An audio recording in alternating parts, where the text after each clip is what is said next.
काहे देहिया तोहार सिकुरल बा हमके बता बचेड़ा काहे उतरल बा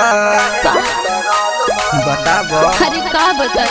आज काहे देहिया तोहार सिकुरल बा हमके बता बचेड़ा काहे उतरल बा का पता सरे दिया चदरिया ओढ़ाए देता हो ना ए राजा हो कोरवा में धोक भोरा बिताए देता हो ना अच्छा सैया हो कोरवा में धोक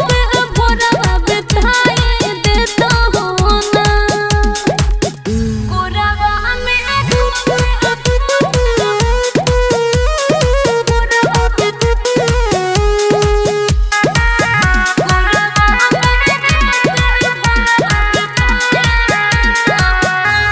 सुना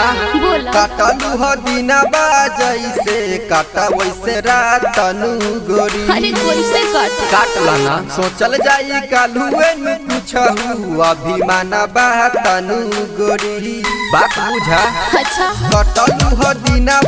जैसे काटा वैसे रात तनु गोरी सोचल जाई कालुए न पूछहु अभिमाना बा तनु गोरी बोलाई जैसे जोरिया का जोरिया सुताए लेता हो ना ए राजा कोरवा में धोक भोरा बिताए देता हो ना ए राजा कोरवा में धोक भोरा बिताए देता हो ना कोरवा में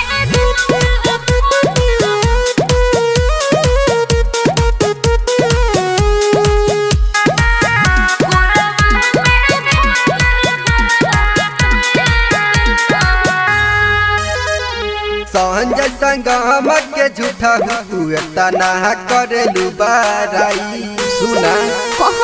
राइटर विकेश से कही दा तोहरा के ऊ होले आदि साचो का चंचल कमल प्रेम के झूठा तू करेलू बाराई राज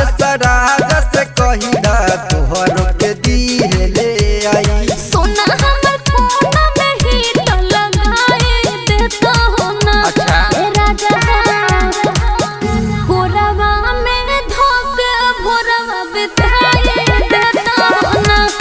सैया हो कोरवा में धोक भोरवा बिताए देता हो ना अरे हीटर ही मंगवा दीजिए ना वाह क्या बेबी।